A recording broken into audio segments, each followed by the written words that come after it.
Hello, ladies and gentlemen. I'm not going to actually be playing anything today.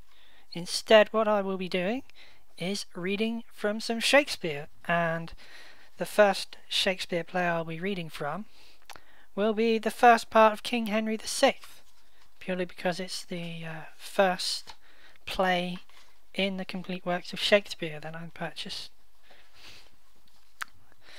I'm not sure how well I'm going to be doing at this, because obviously it's a play, isn't it? I'm going to be reading different parts out. I'm going to be reading the stage directions, I think. Oh, I hope this doesn't go badly. I'll try my best, but you know, I'm reading from a book and it's a play, and there's males and females. I won't do female voices. The female voices will sound just like the male voices. I'm pondering whether, because obviously there's French people in it, I won't do a French accent. Everyone will sound exactly the same. Let's just do it like that. All it is just... I'm just going to be reading from the book. So, let's just see how this goes.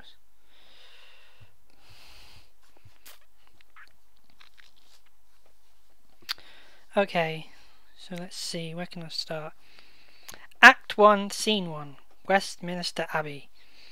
Dead March. Enter the funeral of King Henry V, attended on by the Duke of Bedford, Regent of France, the Duke of Gloucester, Protector, the Duke of Exeter, the Earl of Warwick, the Bishop of Winchester, heralds. I think that says etc. There's a weird... Right. The Duke of Bedford says, "Hung be the heavens with black, yield day to night, comets, importing change of times and states, brandish your crystal tresses in the sky, and with them scourge the bad revolting stars that have consented unto Henry's death. Henry V, too famous to live long, enter, ne'er lost a king of so much worth." And then the Duke of Gloucester says, "England ne'er had a king until his time, virtue he had, deserving to command. His brandished sword did blind men with his beams, his arms spread wider than a dragon's wings, his sparkling eyes replete with wrathful fire," or wrathful fire, I apologise, "more dazzled and drove back his enemies than midday sun fierce bent against their faces. What should I say? His deeds exceed all speech. He ne'er lift up his hand, but conquered." And then the Duke of Exeter comes along and says, "We mourn in black. Why mourn we not in blood? Henry is dead, and never shall revive. Upon a wooden coffin we attend, and death's dishonourable victory we with our stately presence glorify, like captives bound to a triumphant car. What, shall we curse the planets of mishap that plotted thus our glories overthrow? Or shall we think the subtle-witted French, conjurers and sorcerers, that afraid of him, by magic verses have contrived his end?" The Bishop of Winchester comes along. "He was a king blessed of the King of Kings, until the French, the dreadful judgment day, so dreadful will not be as was his sight. The battles of the Lord of hosts he fought, the church's prayers made him so prosperous." Duke of Gloucester, "The church, where is it? Had not churchmen prayed? His thread of life had not so soon decayed. None do you like but an effeminate prince, whom like a schoolboy you may overawe," whatever that says. Bishop of Winchester, "Gloucester, what shall we like? Thou art protector, and lookest to command the prince and realm. The wife is proud, she holdeth thee in awe, more than God of religious churchmen may." Duke of Gloucester, "Name not religion, for thou lovest the flesh, and ne'er throughout the year to church thou goest, except it be to pray against thy foes." Duke of Bedford, "Cease, cease these jars, and rest your minds in peace. Let's to the altar, heralds, wait on us.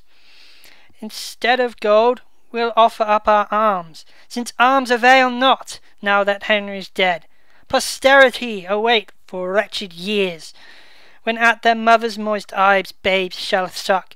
Our isle be made a marriage of salt tears, and none but women left to wail the dead. Henry the Fifth, thy ghost I invocate. Prosper this realm, keep it from civil broils, combat with adverse planets in the heavens. A far more glorious star thy soul will make than Julius Caesar or bright. Enter a messenger. The messenger says, My honourable lords, health to you all. Sad tidings bring I to you out of France, of loss, of slaughter, and of discomfiture. Gwen, Champagne, Reims, Rouen, Orleans, Paris, Gosselies, Poitiers are all quite lost. Duke of Bedford.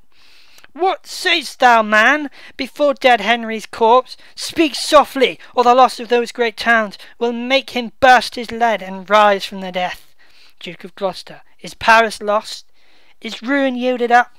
If Henry were recalled to life again, these news would cause him once more yield the ghost. Duke of Exeter. How were they lost? What treachery was used? Messenger. No treachery, but want of men and money. Amongst the soldiers it is muttered, that here you maintain several factions, and whilst the field should be dispatched and fought, you are disputing of your generals. One would have lingering wars with little cost, another would fly swift, but want of wings. A third thinks without expense at all. By guileful fair words peace may obtain it. Awake, awake, English nobility. Let not sloth dim your honours new begot. Cropped are the flower de lucis in your arms. Of England's coat one half is cut away. Duke of Exeter. Were our tears wanting to this funeral? These tidings would call forth their flowing tides. Duke of Bedford. Me they concern, Regent. I am of France. Give me my steeled coat, I'll fight for France. Away with these disgraceful wailing robes. Wounds will I lend the French instead of eyes, to weep their intermissive miseries. My throat's going already. Enter a second messenger. Second messenger. Lords, view these letters full of bad mischance. France is revolted from the English quite, except some petty towns of no import. The Dauphin Charles is crowned king in Reims. The bastard of Orleans with him enjoined. Reynard, Duke of Anjou, doth take his part. The Duke of Alençon fleeth to his side. My throat. The Duke of Exeter. The Dauphin crowned king, all fly to him. Oh, whither shall we fly from this reproach? Duke of Gloucester. We will not fly, but to our enemies' throats. Bedford, if thou be slack, I'll fight it out. Duke of Bedford.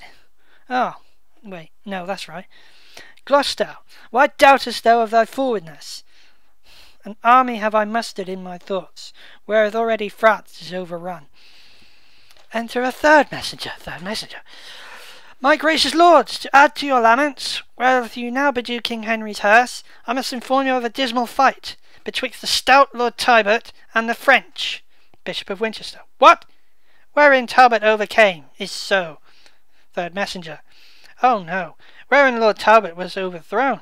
The circumstance I tell you more at large. The 10th of August last, this dreadful lord, retiring from the siege of Orleans, having full scarce 6,000 in his troop, by 23,000 of the French was round encompassed and set upon. No leisure had he to entrank his men. He wanted pikes to set up before his archers, instead whereof sharp stakes plucked out of hedges.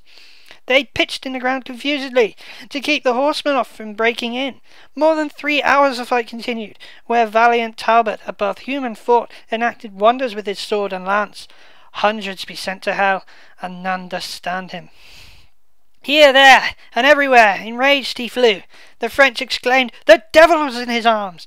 All the whole army stood agazed on him. His soldiers, spying his undaunted spirit, A Talbot! A Talbot! cried out a man, rushed into the bowels of the battle. Here had the conquest fully been sealed up, if Sir John Fastolf had not played the coward, he being in the vowed place behind, with purpose to relieve and follow them, cowardly fled, not having struck one stroke. Hence grew the general whack and massacre. Enclosed were they with their enemies, a base Walloon to win the Dauphin's grace.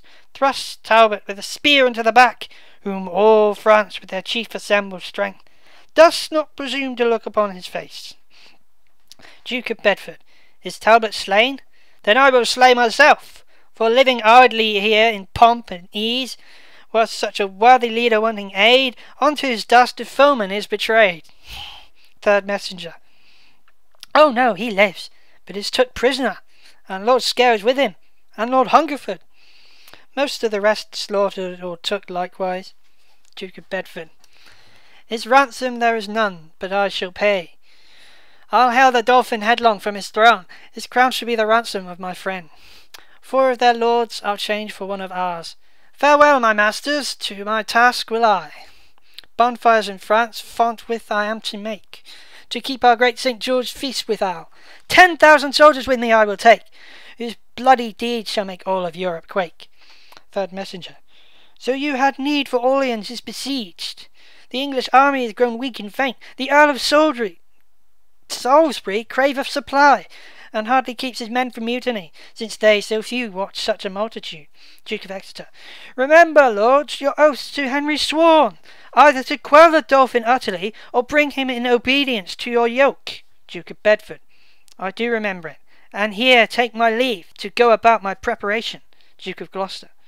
I'll to the Tower, with all the haste I can, to fuse artillery and munition, and then I proclaim young Henry king. Duke of Exeter. To Eltham will I, where the young king is, being ordained his special governor, and for his safety there are best devise. Bishop of Winchester.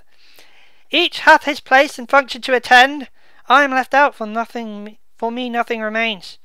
But long I will not be jack out of office. The king from Eltham I intend to steal, and to sit at chiefess stern of public weal. Okay, so that's scene 1, and my throat's going already, and what's that, been like 10 minutes? If that? Jesus, I need to learn to warm my voice up properly. I'll get to scene 2 later after I've had a drink and a nice bath. Okay, that was fun.